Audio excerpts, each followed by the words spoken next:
Democratic Congressman Jim Langevin from Rhode Island. Jim, do you think Attorney General Sessions should resign?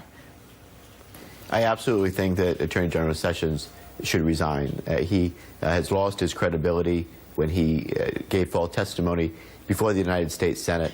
The Attorney General is the top cop in the country. He oversees both the Department of Justice and the FBI, and he has to have integrity and beyond reproach and the trust of the American people. He no longer has that. Over 140 of my colleagues, myself included, have called for the Attorney General to resign. He cannot effectively lead the Department of Justice any longer, given the fact that he has given false testimony before the United States Senate. But, Congressman, General Sessions says he was responding to a question about whether meetings were had in his capacity as a Trump campaign surrogate, not his capacity as a senator. Why is that not a reasonable explanation for the answer that he gave Senator Franken? Attorney General Sessions knew what a volatile topic this is, very sensitive topic with respect to Russians interfering with our elections and our political system, as well as potential contacts with the Trump campaign. And any contact with Russian officials should have been disclosed at that time. He chose not to do that.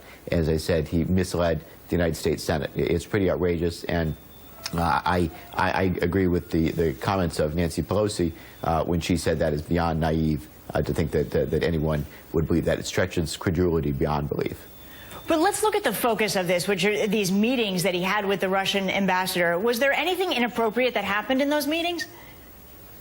Well, we don't know. And this, by the way, is why I've called for a joint House-Senate Select Committee to investigate Russian interference in our elections and our political system, and any contact that the Trump campaign or transition or during the administration that they have had with any Russian officials, and what conversations may or may not have taken place. Clearly, there's a steady drumbeat now, a trickle of new information coming out about the Trump campaign and Trump administration's contact with Russian individuals. This is beyond disturbing and needs to be thoroughly looked at. I also support one of my colleagues, his effort to call for an independent investigation, but there should be both the independent investigation outside of members of Congress, but also a coordinated effort within Congress right now. And there are multiple investigations happening right now, both on the House and Senate side. This cuts across multiple jurisdictions, and that's why I believe that a joint committee is most appropriate, so we can look at all source information and intelligence to look at getting to the bottom of what actually occurred in terms of those interactions. Well, Congressman, the Attorney General says that he's prepared to answer some of those questions in writing. Why is there still a need for another hearing? Well, first of all, I think it's definitely appropriate that the Attorney General recused himself from any further contact or investigation with the Russian investigation that's happening right now by all aspects of law enforcement. But I believe that further inquiry is necessary, and certainly that I believe not only written testimony is what the Attorney General should give, but he should appear before the United States Senate, and certainly to clarify exactly what happened. But I don't see how we can effectively lead the Department of Justice any further at this point. He's lost the trust of the American people, and that's just not a position that anyone can hold and not have the full faith and confidence and trust of the American people. Finally, just to wrap up here, the Democrats are calling for a special prosecutor as well. Who, in your opinion, would be more qualified to handle the investigation?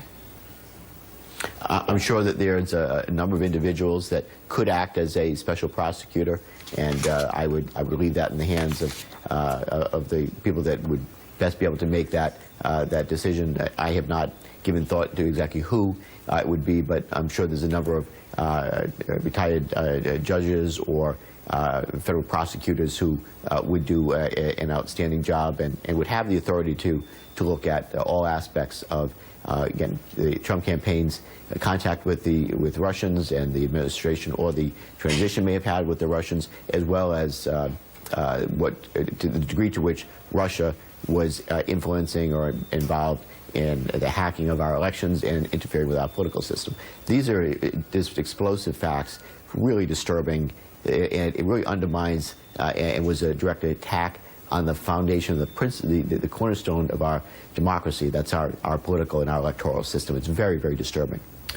Okay, Congressman, we're going to have to wrap it up there. Congressman Jim Langevin, Democrat from Rhode Island, thank you so much for joining us.